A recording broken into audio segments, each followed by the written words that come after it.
Terbentang luas tanahku yang tercinta, alam indah dan kaya. Berkat-Mu Yesus sungguh nyata, Kau pelihara tanahku Papua. Puji dan syukur Yesus buat Injil-Mu yang pulihkan dan damaikan bangsaku. Aku ingin turun di Kau selalu, oh Tuhan Yesus, Kau sungguh cinta Papua. Berkati Yesus tanahku ini, curahkan Tuhan kasih dan rahmat-Mu, jadikan Papua saksi-Mu.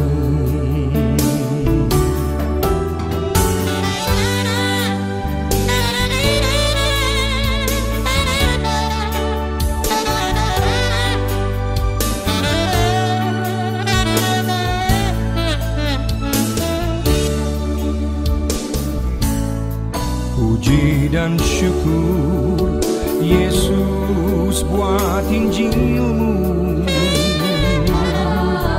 yang pulihkan dan damaikan bangsaku.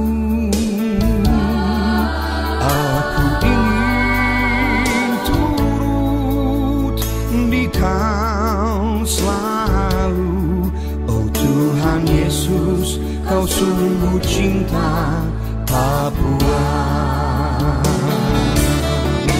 Berkati Yesus tanahku ini, curahkan Tuhan kasih dan rahmat-Mu, jadikan Papua saksi-Mu.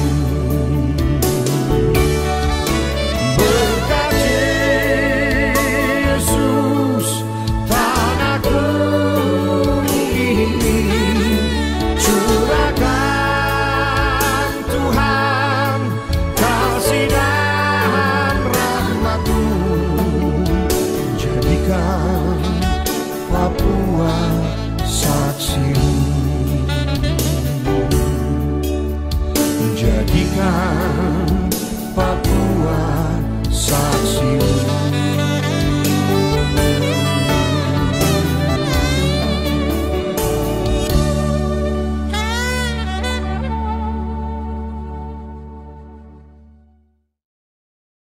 Shalom, nama saya Pendeta Rainer Schoenemann.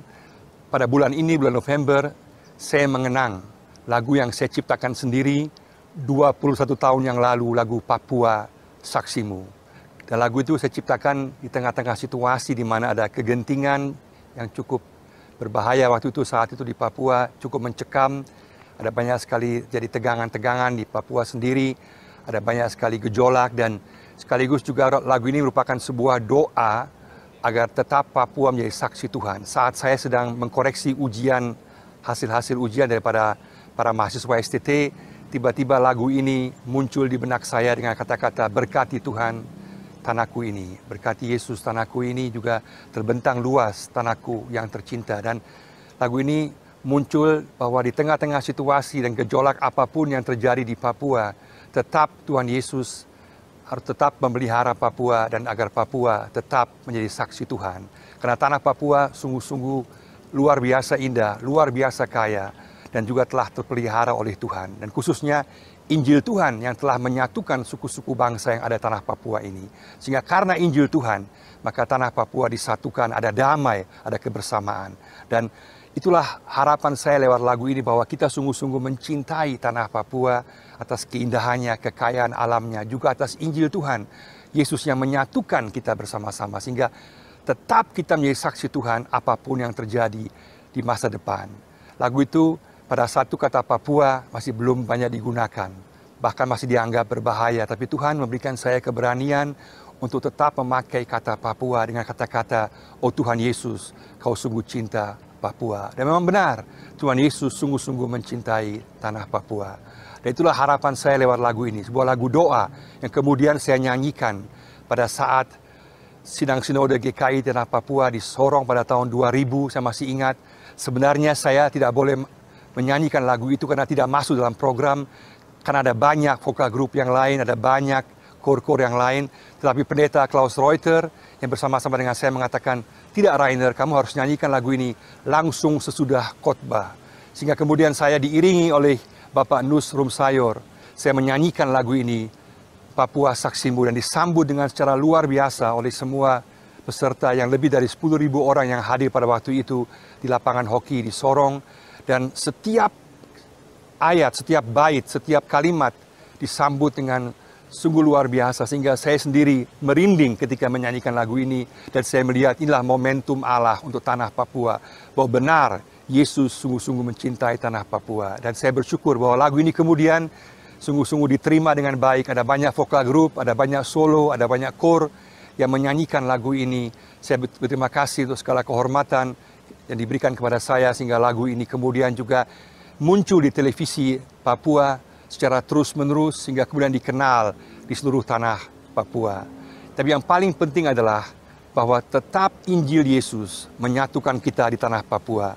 Tetap Injil Yesus ialah jaminan keselamatan bagi kita, jaminan kesejahteraan bagi kita, dan sekaligus Injil Yesus, kita mau jadi saksi bagi Injil Yesus dimanapun kita berada. Itulah mengapa lagu ini lahir, Papua Saksimu. Sehingga Papua dia saksi Tuhan di tanah Papua sendiri, di Indonesia, dan juga di seluruh dunia. Tuhan memberkati kita semua. Jadikan Papua saksimu. Aku berjanji menjadi saksimu. Tuhan memberkati kita semua. Jadikan Papua saksimu.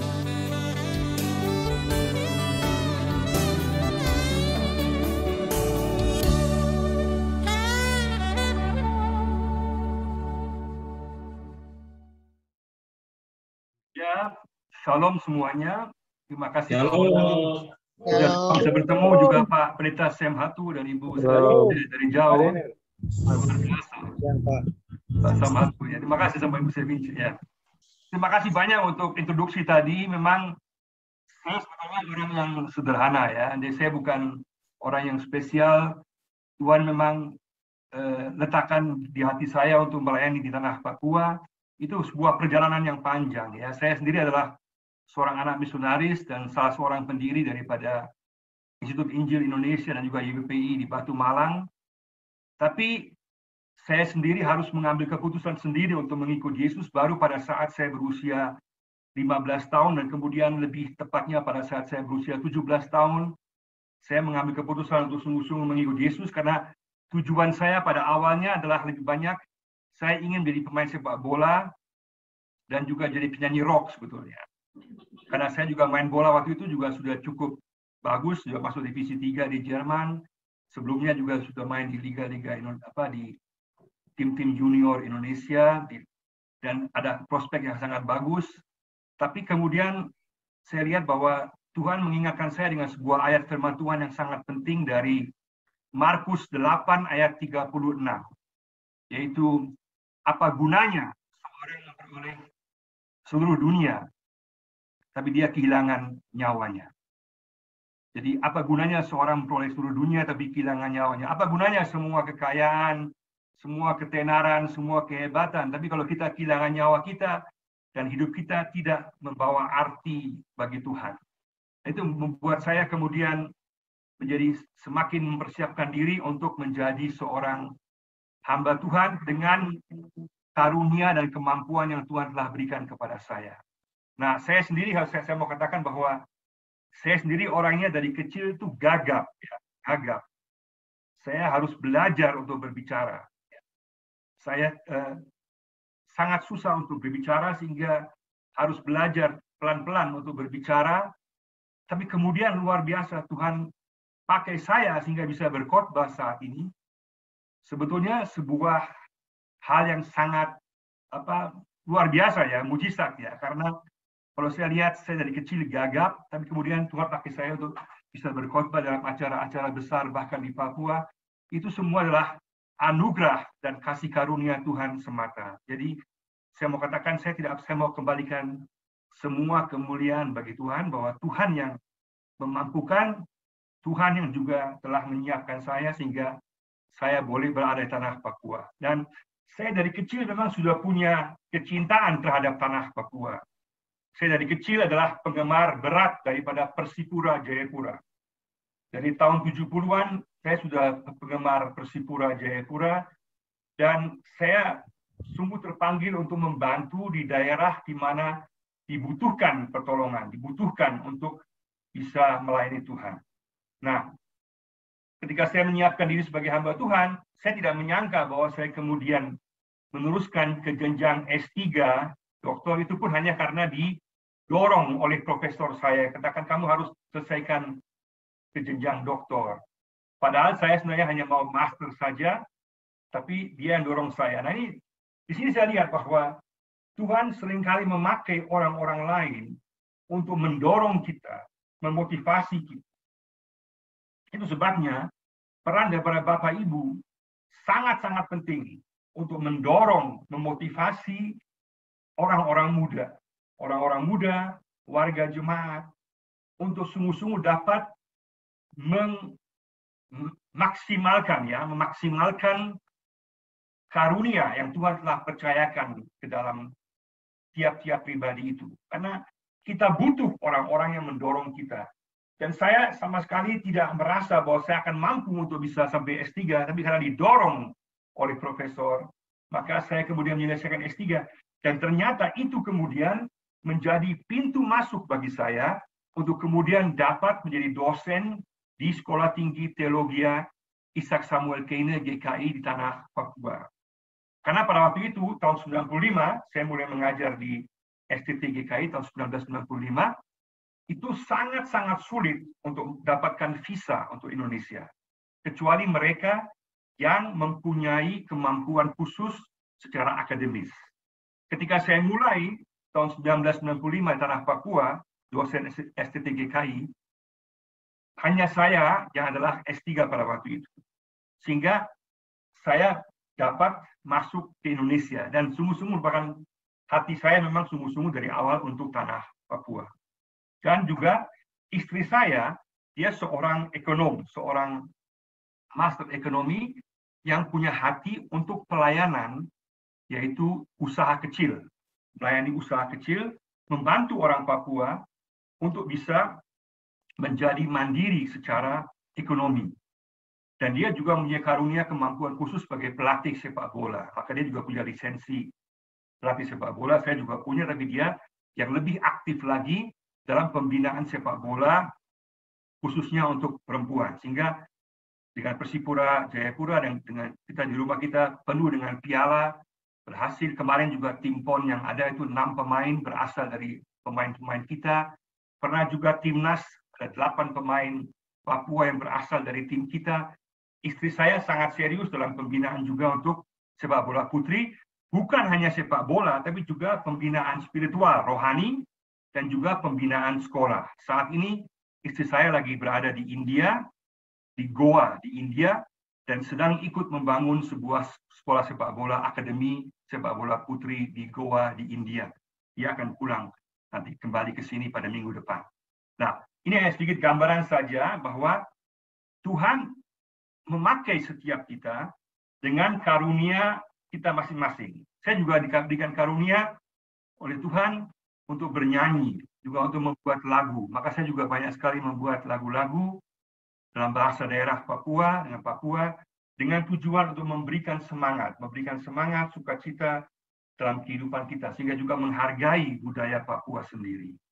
Ketika saya mulai dengan lagu Papua, waktu itu kebanyakan orang-orang Papua kalau nyanyi latar belakangnya diambil dari daerah-daerah lain. Saya yang pertama membawa lagu-lagu daerah Papua dengan pemandangan dan acara-acara budaya Papua. Dan sejak saya mulai itu di televisi Papua, banyak sekali yang kemudian menyusul. Puji Tuhan, sekarang sudah banyak sekali artis Papua yang hebat-hebat. Jadi, saya mau sampaikan bahwa Tuhan bisa pakai kita dengan segala cara. Yang penting, bahwa kita mengembalikan kemuliaan kepada Tuhan. Jangan coba-coba mencuri kemuliaan Tuhan. Kemuliaan Tuhan, tetap kemuliaan Tuhan. Kita hanya hambanya. Dalam Lukas 17, kita hanya hambanya saja. Dan kita kerjakan apa yang mampu dari kita kembalikan kepada Tuhan. Dan tadi Pak Heru sudah bilang bahwa ada kecintaan terhadap Indonesia, betul sekali. LJK itu sebetulnya karena adik saya Ralph, dia seorang direktur daripada Jakarta Fair, Expo Indonesia di Jakarta. Dia yang membuat channel itu. Ya, untuk pada waktu itu kita hanya menyampaikan salam tahun baru dalam bahasa Jawa, dan kemudian salam itu menjadi sangat viral, kita diundang ke Hitam Putih, dan kemudian menjadi terkenal. Tapi yang paling penting kalau kita lihat, lagu yang saya buat di situ adalah lagu Indonesiaku dan Indonesiamu. Ya. Indonesiaku, Indonesiamu juga ada di video juga itu. Ya. Tapi saya mau sampaikan satu hal yang sangat penting. Anak-anak saya, dan saya sendiri, meskipun saya besar di Jawa, dan bisa bahasa Jawa, saya sekarang juga sudah banyak sekali menjadi orang Papua. Karena saya sudah 26 tahun dengan istri saya di tanah Papua. Anak saya sekarang ada di Jerman, tapi anak saya semua dibesarkan di Papua. Dan mereka juga punya channel namanya White Papuans, Papua Putih ya, White Papuans, yang subscribernya cukup banyak.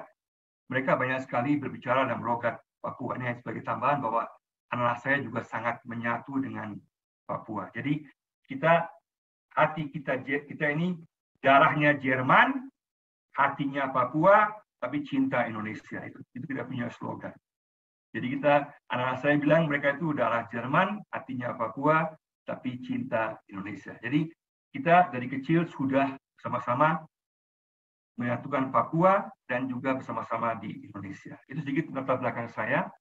Dan ketika itu Tuhan pimpin saya, dan ketika saya memulai di tanah Papua sebagai dosen, saya kemudian ditabiskan di tanah Papua sebagai pendeta GKI tanah Papua. Kalau dulu orang-orang Barat ya yang tabiskan orang Papua, maka hanya saya orang Barat yang ditabiskan oleh orang Papua. Dan saya sangat bangga bahwa orang Papua yang tabiskan saya. Jadi saya pendeta GKI tanah Papua tanpa hak, hanya kewajiban saja. Sehingga di samping saya sebagai dosen, saya banyak sekali melayani di gereja-gereja GKI tanah Papua yang memiliki anggota sekitar 700.000 anggota, sekitar itu 700.000 anggota dengan kira-kira ada sekitar 2.200 jemaat. Nah, di samping sekolah teologi, Tuhan kemudian meletakkan dalam hati saya untuk mengembangkan namanya sekolah Alkitab Malam, yaitu pembinaan warga jemaat. Karena saya lihat ketika saya memulai di tanah Papua, saya lihat bahwa pembinaan majelis dan pembinaan warga jemaat sangat lemah, pengajaran sangat lemah. Padahal mereka diminta menjadi majelis untuk 5 tahun tanpa ada persiapan. Biasanya hanya 2 hari persiapan untuk disuruh melayani 5 tahun. Itu ibaratnya seperti tentara dikasih seragam tapi tanpa ada amunisi, tanpa ada persiapan pelatihan, sehingga jangan-jangan bisa mati konyol kan. Nah, situ Tuhan letakkan di hati saya bahwa penting sekali membuat program sekolah Alkitab Malam yang pernah juga dibuat oleh ayah saya di berbagai kota di Indonesia, tapi saya membuatnya agak berbeda, hanya 1 tahun saja dan 2 kali seminggu kita mulai untuk pembinaan warga jemaat majelis, sekitar 270 jam pelajaran, ada 15 pelajaran, dengan tujuan supaya mendapatkan pemahaman Alkitab yang baik, dan sekaligus dimampukan untuk terlibat dalam pelayanan sesuai karunia masing-masing. Jadi ada banyak bidang-bidang praktis juga. Misalnya tentang bagaimana memimpin PA, bagaimana melayani pastoral, bagaimana juga melayani orang pastoral okultisme, dan seterusnya, bagaimana membuat renungan khotbah. Jadi ada hal-hal teori dasar dan juga ada hal-hal yang bersifat praktis. Dan tujuannya dengan tes karunia, kita kemudian membuat tes karunia untuk dapat menemukan di mana karunia spesifik yang khusus daripada setiap warga jemaat itu. Sehingga dia boleh terlibat dalam pelayanan sungguh-sungguh sesuai karunia dia. Itu tujuan kita. Nah, di samping itu, tujuan daripada SAM, sekolah kita malam ini, adalah juga secara tidak langsung, yaitu penginjilan. Karena lewat program 1 tahun, 2 kali seminggu mereka datang 3 jam, dengan 270 jam pelajaran, maka lewat pengajaran, mereka kemudian sungguh-sungguh menerima Tuhan Yesus. Mereka menerima Tuhan Yesus dan juga lepas daripada kuasa-kuasa kegelapan yang seringkali masih ada dalam kehidupan mereka. Bapak Ibu perlu tahu bahwa DKI Tanah Papua itu, dia punya anggota itu lebih daripada 100 suku. Jadi kalau kita lihat di dunia, gereja GKI Tanah Papua mungkin gereja yang paling unik, karena jumlah sukunya itu paling banyak. Hampir 200 suku yang ada di GKI Tanah Papua, termasuk semua suku yang ada di Indonesia, juga ada di Tanah Papua. Banyak orang Batak, orang Minahasa, orang dari Toraja, banyak sekali juga orang Timor, orang Maluku, orang Jawa, dan lain-lain. Semua ada di Tanah Papua. Tapi mereka semua juga, banyak dari mereka masih memiliki keterikatan dengan kuasa kegelapan, meskipun mereka orang Kristen. Dan lewat program SAM ini, pengajaran, dari 117 angkatan, ya, 117 angkatan yang telah selesai saat ini, dengan sekitar 3.413 lulusan, 3.413 lulusan, itu kebanyakan, hampir semua, menerima Yesus dan lepas kuasa kegelapan lewat pelayanan sekolah kita malam. Nah, saya percaya penuh bahwa pada masa sekarang sangat penting adanya suatu reformasi di gereja secara struktural. Apa artinya struktural? Yaitu bahwa kita harus lepas daripada pemahaman yang orientasi hanya kepada pendeta saja, yang bersifat namanya dominus care, gereja pendeta. Kita harus sungguh-sungguh kembali kepada pemahaman imamat yang rajani. 1 Petrus 2 ayat 9 yang katakan bahwa kita semua menjadi saksi Tuhan. Di tubuh Kristus secara keseluruhan harus diaktifkan. Nah, kalau kita lihat, reformasi yang pertama itu Luther kembali kepada Alkitab. Reformasi yang kedua adalah kaum pietisme, yaitu kaum pietisme yang mengatakan pentingnya kehidupan spiritual rohani, sehingga juga mereka kemudian yang menggerakkan misi sedunia secara luar biasa, pietisme.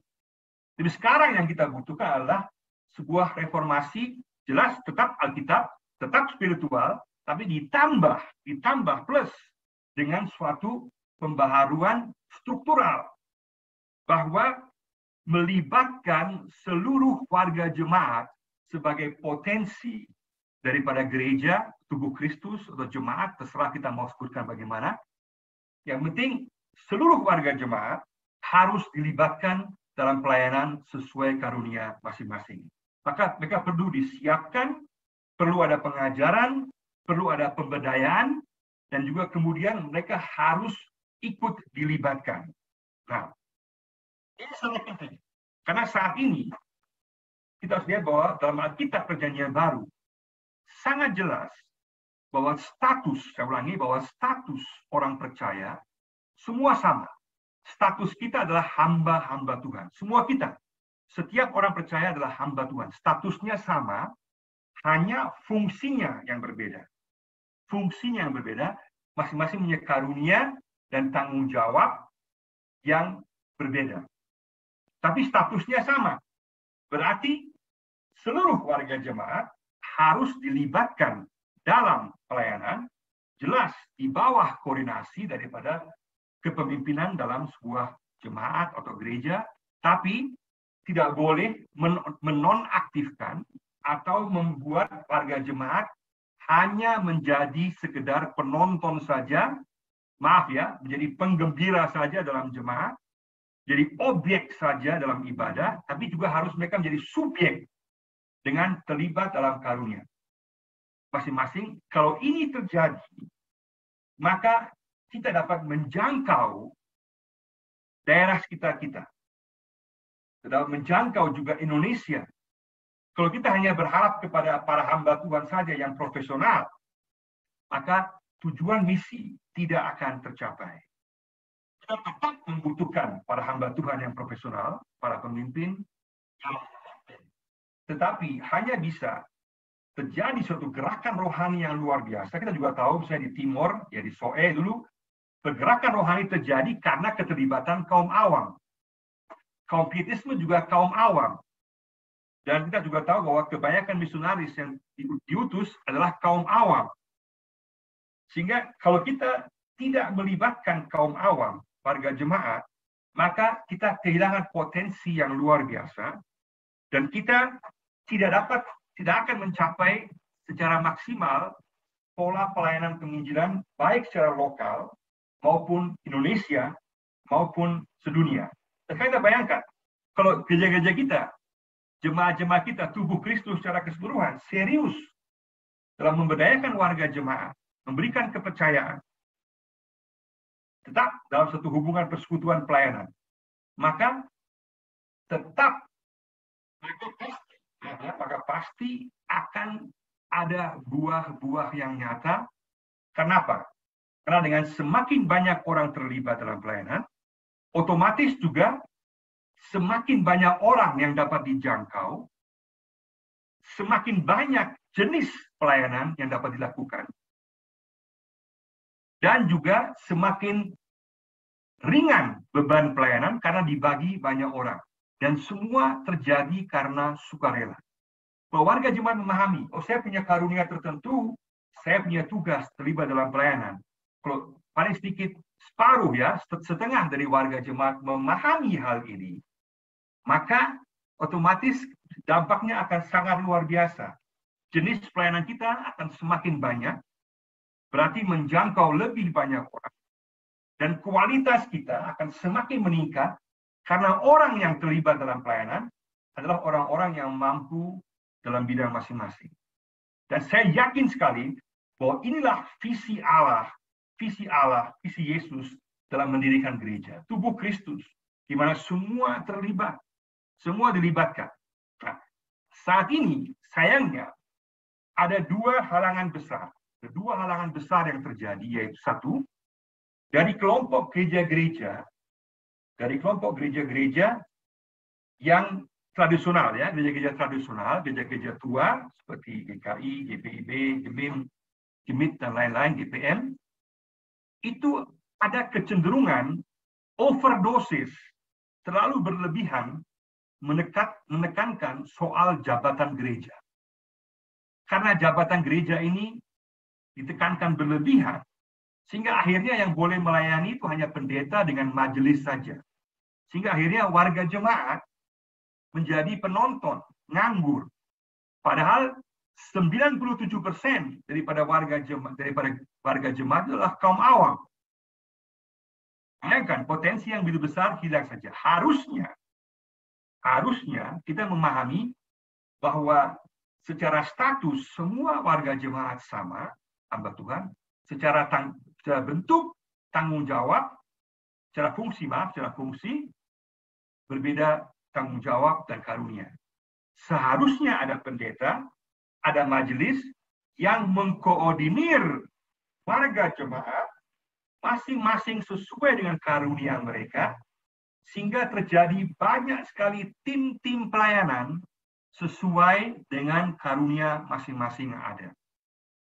Sehingga dengan demikian, pelayanan berjalan teratur dalam arti warga yang jemaat yang terlibat pelayanan, mereka juga harus mempertanggungjawabkan pelayanan mereka, tetapi mereka juga dipercayakan, mereka dilibatkan, ya, Berarti jemaat yang sungguh-sungguh sesuai kehendak Tuhan, tubuh Kristus yang sesuai kehendak Tuhan, itu bukan one man show.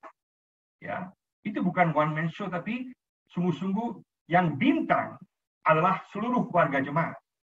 Seorang yang bintang adalah seluruh warga jemaat. Berarti warga jemaat itu harus dilibatkan. Pendeta tetap akan berkhotbah, mengajar, pastoral, tapi dia akan banyak berfungsi sebagai pembina, pelatih, pengajar yang mendorong warga jemaat untuk bisa menemukan karunia mereka, mengajar mereka, sehingga mereka masing-masing terlibat dalam pelayanan dan menjadi berkat yang luar biasa. Dan saya telah mengalami dan telah lihat ini lewat program Sekolah Kita Malam Tanah Papua. Saya lihat semua yang terlibat dalam Sekolah Kita Malam, ya, yang telah selesai, mereka kemudian menjadi tiang-tiang dalam jemaat mereka. Jadi kan jadi orang-orang yang terlibat dalam pelayanan, orang-orang yang proaktif, bukan menunggu bola, tapi menjemput bola, orang-orang yang kreatif, orang-orang yang kemudian melayani Tuhan sesuai karunia mereka masing-masing. Sehingga untuk para pendeta kemudian dapat mudah bekerja sama untuk melaksanakan program-program pelayanan mereka. Jadi saya, Bapak Ibu, bisa lihat bahwa hati saya sungguh-sungguh untuk warga jemaat. Karena saya lihat bahwa hanya dengan pengajaran, pembinaan warga jemaat, menggunakan potensi warga jemaat secara optimal, semaksimal mungkin, maka jemaat atau tubuh Kristus akan bertumbuh, sekaligus juga pelayanan misi, penginjilan secara lokal akan bertumbuh, karena akan semakin menjangkau dan semakin menjawab kebutuhan yang ada dalam lingkungan yang ada. Ada banyak hati yang tergerak, ada banyak tangan yang bekerja, ada banyak kaki yang berjalan. Ya, sesuai Matius 9. Yesus kan juga sama. Yesus melihat, Yesus hatinya tergerak, Yesus berjalan, Yesus juga melayani dengan tangannya. Dan juga sama, kalau kita melibatkan warga jemaat, otomatis lebih banyak mata yang melihat kebutuhan yang ada. Lebih banyak hati yang tergerak melihat segala jenis persoalan permasalahan yang ada. Dan juga lebih banyak kaki yang berjalan, lebih banyak tangan yang bergerak dalam pelayanan. Nah, di sini juga butuh suatu kerendahan hati daripada para hamba Tuhan. Para pelayan Tuhan yang profesional. Karena saya perhatikan, maaf saja, seringkali yang menjadi penghambat adalah para profesional pendeta sendiri yang tidak sungguh-sungguh serius mau memajukan jemaat. Jadi saya katakan bahwa halangan pertama adalah gereja-gereja dari yang bersifat mainline church, jadi gereja-gereja tua, gereja-gereja tradisional. Mereka masalahnya terlalu menekankan soal jabatan gereja, sehingga akhirnya menonaktifkan warga jemaat. Padahal sebenarnya, menurut pemahaman reformasi, itu artinya bahwa seluruh warga jemaat dilibatkan dalam pelayanan, sesuai dengan 1 Petrus 2 ayat 9. Nah, warga jemaat ini kemudian harusnya berada dalam tim-tim pelayanan bersama dengan para majelis, sesuai karunia masing-masing, sehingga kemudian para majelis juga semakin ringan, tapi kualitas semakin meningkat dan jangkauan semakin luas. Nah, kalau gereja-gereja Pentakosta, gereja-gereja karismatik juga menjadi penghalang besar untuk melibatkan warga jemaat karena seringkali masih ada pemahaman bahwa ada hamba Tuhan secara khusus. Jadi adanya pemahaman bahwa para pendeta itu adalah semacam musa-musa kecil begitu. Jadi masih memiliki pemahaman teologis tentang seorang hamba Tuhan atau pendeta, model perjanjian lama. Seolah-olah hanya hamba Tuhan itu yang memiliki Roh Kudus. Sehingga dia dianggap dia memiliki Roh Kudus, sehingga yang lainnya hanya mengikuti dia. Bukan menjadi anggota jemaat yang dewasa, tapi lebih banyak menjadi pengikut-pengikut atau anak buah. Dan ini berbahaya sekali. Karena berarti kita tidak memandirikan warga jemaat, tidak mendewasakan warga jemaat. Nah, kalau kita lihat hal ini, maka seharusnya gereja-gereja Pentakosta yang aliran Pentakosta harus lihat bahwa di hadapan Tuhan semua adalah hamba Tuhan. Roh Kudus dicurahkan sama pada setiap orang percaya, dan masing-masing mempunyai tugas dan tanggung jawab, fungsinya berbeda-beda, tapi harus mau memandirikan dan juga memajukan warga jemaat. Hanya kalau potensi warga jemaat sungguh-sungguh dilibatkan, maka kita akan mengalami pergerakan rohani, pergerakan pelayanan yang luar biasa, baik dalam jemaat maupun dalam konteks lokal, maupun juga misi di Indonesia dan juga misi sedunia. Maka itu yang sangat penting, kita harus lihat bahwa seluruh warga jemaat harus dilibatkan. Maka penghalang-penghalang ini, yaitu pemahaman jabatan gereja yang berlebihan, dan juga pemahaman yang berlebihan seolah-olah hanya seorang secara khusus yang memiliki karunia, kemampuan atau memiliki Roh Kudus, kedua-duanya dapat menghalangi keterlibatan warga jemaat dalam pelayanan yang menurut Perjanjian Baru adalah kunci bagi penggerakan penginjilan misi sedunia, baik di jemaat lokal maupun dunia. Saya pikir itu yang sangat-sangat penting yang perlu kita lihat, bahwa tanpa pembinaan pengajaran warga jemaat, maka kita akan selalu hanya terfokus kepada orang-orang tertentu saja, yang juga puji Tuhan luar biasa. Saya tidak mau katakan itu sesuatu yang tidak baik. Semua sangat baik. Tapi sangat rugi kalau kita tidak menggunakan potensi warga jemaat, apalagi mereka bekerja secara sukarela, tanpa bayaran, karena mereka tahu tanggung jawab dalam hati mereka. Mereka bertanggung jawab masing-masing untuk terlibat dalam pelayanan, juga dalam profesi-profesi mereka, dalam situasi yang karunia Tuhan telah percayakan pada mereka, sehingga mereka akan jadi berkat bagi orang lain. Saya mungkin mau tambahkan singkat bahwa dalam Perjanjian Baru itu ada lebih daripada 96 ya, lebih daripada 96 gambaran tentang gereja. Banyak sekali lukisan-lukisan yang digambarkan tentang Kristus, tentang gereja, tentang jemaat, dan seterusnya. Banyak sekali. Saya mau berikan satu definisi yang singkat saja, tambahkan saja, yang saya karena saya juga seorang dosen Perjanjian Baru, yang saya mau tekankan, bahwa misi, ya maaf ya, gereja atau tubuh Kristus atau jemaat, terserah kita mau definisikan bagaimana. Saya berikan definisi singkat saja dengan penjelasan. Gereja, tubuh Kristus atau jemaat adalah umat yang mengaku Yesus sebagai Tuhan, berada dalam Kristus, dan hidup dalam persekutuan pelayanan yang bersifat holistis atau menyeluruh. Saya ulangi, jemaat, gereja atau tubuh Kristus adalah umat yang mengaku Yesus sebagai Tuhan, berada dalam Kristus, dan hidup dalam persekutuan pelayanan yang bersifat holistis atau menyeluruh. Artinya apa? Tubuh Kristus adalah umat. Jadi yang penting bukan gedungnya, bukan organisasinya, tapi umatnya. Maka yang harus dilayani adalah umatnya pertama-tama. Bisa aja gedungnya biasa saja, tapi umatnya luar biasa. Lagi umat yang harus dilayani. Ya, jadi sekali lagi, tubuh Kristus adalah umat. Umat yang bagaimana? Yang mengaku Yesus sebagai Tuhan.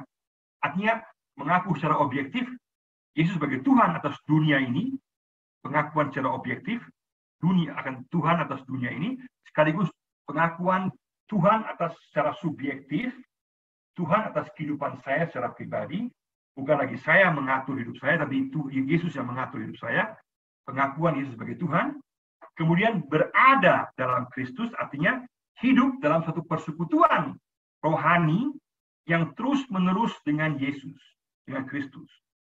Karena hanya dengan demikian akan ada pemurnian motivasi, akan ada juga pemberian semangat pelayanan, dan juga akan diberikan kemampuan untuk melayani. Semuanya karena berada dalam Kristus. Dan kemudian hidupnya bagaimana cara praktis? Hidupnya dalam persekutuan pelayanan. Kata kunci, persekutuan pelayanan. Maka kita bukan sendiri-sendiri, masing-masing punya karunia yang berbeda-beda, saling menghargai, saling membutuhkan, dan juga bersama-sama melayani. Persekutuan pelayanan. Nah, kalau pengajaran kurang, pemahaman akan karunia, pemahaman secara keseluruhan kurang, apa yang terjadi?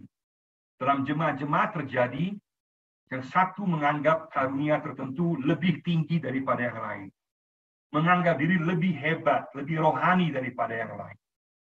Tapi jika seseorang sungguh-sungguh memahami perjanjian baru dengan baik, dia berada dalam Kristus dan tahu bahwa dia adalah bagian daripada tubuh Kristus secara keseluruhan. Dia memainkan peran yang penting, tapi tetap satu di antara sekian peran yang penting. Maka persekutuan pelayanan dapat terwujud. Ya. Dan persekutuan pelayanan ini bersifat bagaimana? Bersifat holistis, menyeluruh. Berarti dia bersifat menyeluruh baik rohani maupun jasmani. Maka pelayanan gereja, tubuh Kristus, atau jemaat harus kepada membawa orang kepada Kristus, dengan Injil, kepada pertobatan, kepada hubungan dengan Yesus secara rohani, membawa orang untuk lepas daripada kuasa kegelapan, lepas daripada keterikatan dosa, dan sekaligus juga melayani secara sosial diakonia, yaitu menjawab kebutuhan-kebutuhan sosial diakonia yang ada, ekonomi, sesuai dengan situasi jemaat dan daerah masing-masing. Itu artinya holistis. Nah, kalau sekarang kita lihat ini, kita lihat definisi ini, kita eja dia terbalik dari belakang, maka persekutuan pelayanan yang holistis, atau pelayanan yang holistis menyeluruh, itu hanya mungkin dalam persekutuan pelayanan. Tidak mungkin kita bisa membuat pelayanan holistis kalau bukan dalam persekutuan. Amin ya. Tanpa persekutuan nggak mungkin. Jadi kita membutuhkan banyak tenaga, banyak karunia, banyak orang, baik rohani maupun juga sosial diakonia. Dan itu hanya mungkin dapat dijalankan oleh gereja kalau ada persekutuan pelayanan. Semua dilibatkan. Itu hanya mungkin, yang terlibat dalam pelayanan hanya mungkin kalau berada dalam Kristus. Artinya ada motivasi rohani, ada kekuatan rohani, ada dimampukan secara rohani, ada motivasi murni rohani. Baru dia bisa terlibat dalam pelayanan secara baik. Dan dia hanya bisa berada dalam Kristus kalau sudah ada serah terima, ada pengakuan Yesus sebagai Tuhan, bukan saya yang hidup, tapi Kristus yang hidup dalam saya. Dan juga bahwa orientasi pelayanan kita adalah kepada umat secara keseluruhan, lingkungan kita, dan juga dimanapun kita berada. Sekali lagi, itu gambaran singkat daripada situasi yang hati saya untuk misi, khususnya lewat pembinaan pengajaran sekolah Alkitab Malam. Untuk itu saya sampaikan, nanti ada fotonya mungkin Pak Heru bisa berikan, ada fotonya. Kita menggunakan ada 12 buku yang kita gunakan, ada 12 buku yang kita pakai, kebanyakan saya tulis sendiri.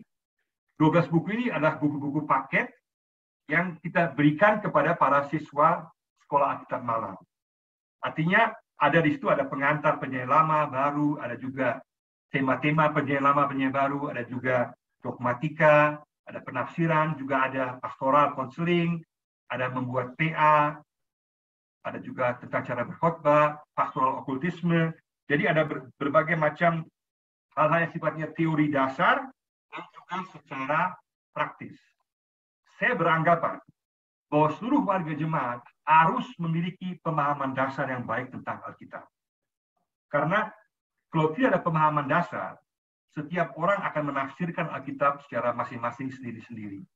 Jadi tugas penafsiran itu bukan tugasnya pendeta saja, juga tugas seluruh warga jemaat, supaya dia bisa menafsirkan dan mengerti Alkitab secara baik, dan juga tahu dasar-dasar pelayanan secara baik. Jadi ibaratnya, sekolah kita malam itu kalau kita punya rumah, maka sekolah kita malam, pelajaran yang diberikan adalah fondasinya.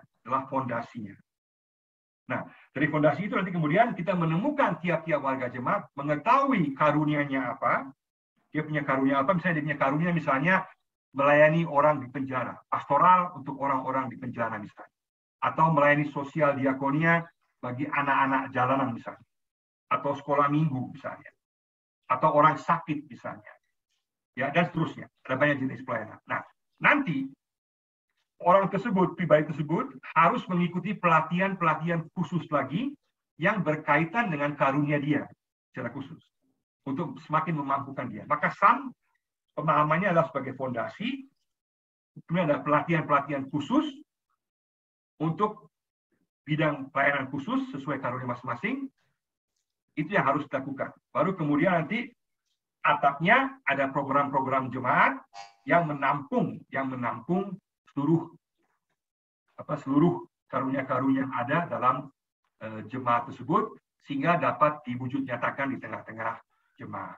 Itu gambaran singkat. Nah, kita juga biasanya kita memberikan setelah kita ikuti pelajaran selama 1 tahun kurang lebih 2 kali seminggu, itu kita memberikan ijazah ya, ada ijazah seperti ini, ada ijazah dengan juga di belakang juga ada masing-masing ada nilainya, jam pelajaran juga pelajaran yang diikuti ada semua di sini. Sini biasanya juga ada foto yang sebagai contoh sebagai penghargaan kepada warga jemaat. Artinya SAM itu tidak memberikan gelar. Sekolah kita malam tidak memberikan gelar, tetapi memberikan mutu, ya berkualitas. Dan tujuan kita memberikan program yang semurah mungkin, tapi kualitasnya setinggi mungkin. Artinya sekolah kita malam tidak mendirikan gedung-gedung. Kita tidak membuat gedung. Tidak membuat kantor. Kita ibaratnya kita tidak membuat bait Allah. Tapi kita membawa tabut perjanjian ke jemaat masing-masing. Kita membawa tabut perjanjian ke jemaat masing-masing. Artinya kita membawa programnya ke jemaat masing-masing.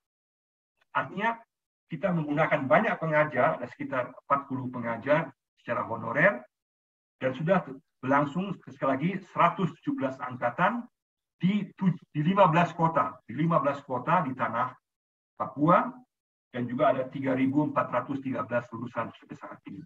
Saat ini karena pandemi, kita lagi stop sebentar, tapi kita harap awal tahun depan bisa mulai lagi dengan ada sekitar 10 angkatan yang akan mulai lagi pada awal tahun 2022. Nah, ini hanya mungkin dengan ada banyak pengajar-pengajar yang bersifat honorer yang ikut terlibat. Yang bukan harus hebat, tapi harus punya hati untuk mau mengajar dan juga mau memberdayakan warga jemaat. Dan pengalaman saya selama ini, sungguh sebuah mujizat Tuhan yang luar biasa. Kita mulai hanya dengan modal uang, katakan bukan dengan 5 roti dan 2 ekor ikan. Bukan dengan 5 roti dan 2 ekor ikan. Kita mulai dengan setengah roti dan setengah ikan. Dengan setengah roti dan setengah ikan, kita mulai. Jadi Tuhan telah memberkati sehingga bisa membuat program ini yang sungguh-sungguh memerlukan biaya juga, tapi semurah mungkin, bisa efektif mungkin, dan juga menjadi berkat bagi banyak orang. Itu saya kira yang paling penting. Karena saya paling suka cita kalau saya melihat warga jemaat mendapatkan kepercayaan diri. Mereka dapat kepercayaan diri, mereka tahu bahwa Tuhan dapat memakai setiap mereka. Banyak mereka merasa minder. Mereka kemudian merasa, oh Tuhan dapat pakai saya. Dan kemudian mereka menjadi berkat bagi banyak orang sesuai karunia masing-masing. Beberapa waktu lalu ketika saya ada di sebuah supermarket, seorang ibu datang pada saya, seorang lulusan SAM, datang dengan saya dengan penuh semangat, katakan, Pak Pendeta, saya sungguh bersyukur. Tuhan berikan saya kemampuan, saya bisa layani 4 keluarga saya yang terlibat kuasa gelap. Mereka terlepas daripada kuasa kegelapan. Dan itu yang paling penting. Tuhan memakai setiap orang. Dengan tujuan daripada sekolah kita malam. Kita harus merendahkan diri sebagai para hamba Tuhan. Dan lebih memberikan kemuliaan bagi Tuhan. Juga lebih banyak memberdayakan warga jemaat. Maka Tuhan pasti akan berkati kita. Tuhan juga akan berkati pelayanan kita. Pasti juga akan berkati hasil pelayanan dimanapun kita berada. Karena kita memberikan kemuliaan bagi Tuhan. dan juga memberdayakan warga jemaat. Sekali lagi, hati misi saya adalah misi lewat pengajaran, lewat pembinaan, lewat pengajaran. Saya sekarang mau berikan kesempatan, ini hanya beberapa hal yang saya sampaikan, ada banyak hal yang saya bisa sampaikan lebih banyak, tapi mungkin ada pertanyaan-pertanyaan dari Bapak Ibu, supaya istilahnya supaya saya bicara-bicara, tapi supaya saya menggaruk di mana gatal, orang Papua bilang. Kalau kepalanya gatal, jangan garuk punggungnya. Jadi supaya saya menggaruk di mana gatal, silakan Bapak Ibu ada pertanyaan atau tanggapan atau kita sharing. Karena hati saya adalah supaya Bapak Ibu juga lihat bahwa ini hal yang penting yang dapat dijadikan kenyataan dalam tiap-tiap jemaat-jemaat kita dimanapun kita berada. Polanya bisa berbeda-beda, tapi intinya harus berkualitas. Intinya harus sungguh-sungguh dan sungguh-sungguh mau berdayakan warga jemaat. Polanya bisa berbeda-beda, tapi intinya sungguh-sungguh memberdayakan warga jemaat. Bagi para pendeta mungkin juga perlu saya juga sering membuat tes karunia yang simple, ada banyak tes karunia. Ada satu tes karunia yang saya buat yang simple sekali tapi dapat secara pasti 80% ke atas ada kepastian arah karunia kita secara spesifikasi kemana. Misalnya mengajar sekolah minggu usia 0-5 tahun. Atau melayani pastoral orang-orang di penjara misalnya. Atau orang-orang narkoba misalnya. Jadi ada spesifikasi. Bukan hanya pastoral umum, tapi pastoral secara spesifikasi. Atau mungkin melayani pastoral kepada orang-orang yang berduka misalnya. Itu kan juga khusus juga pelayanan berduka. Pada saat orang meninggal, banyak orang datang. Setelah orang yang meninggal, acara pemakamannya selesai, tidak ada yang urus orang itu, nggak ada yang layani orang itu. Maka perlu juga karunia melayani orang-orang yang berduka misalnya. Jadi ada banyak sekali jenis karunia yang ada, baik secara pastoral, teknik, penginjilan, dan lain-lain. Nah, kalau kita membuat sebuah tes karunia dalam tubuh Kristus, dalam jemaat kita masing-masing, kita akan temukan banyak karunia yang berbeda-beda, dan kita dapat juga menempatkan orang sesuai karunia masing-masing. Dan kemudian kita dapat membuat sekali ya, kita menempatkan orang sesuai karunia masing-masing. Dan kemudian kedua, kita bisa membuat program-program pelayanan sesuai dengan kemampuan atau karunia warga jemaat yang kita miliki. Sehingga kita melakukan program-program, selain program-program utama yang umum, program-program khusus itu semua harus berdasarkan kepada kemampuan karunia yang ada dalam tiap-tiap jemaat kita. Sehingga kita dapat melakukan pelayanan kita dengan berkualitas. Saya kira itu yang sangat penting.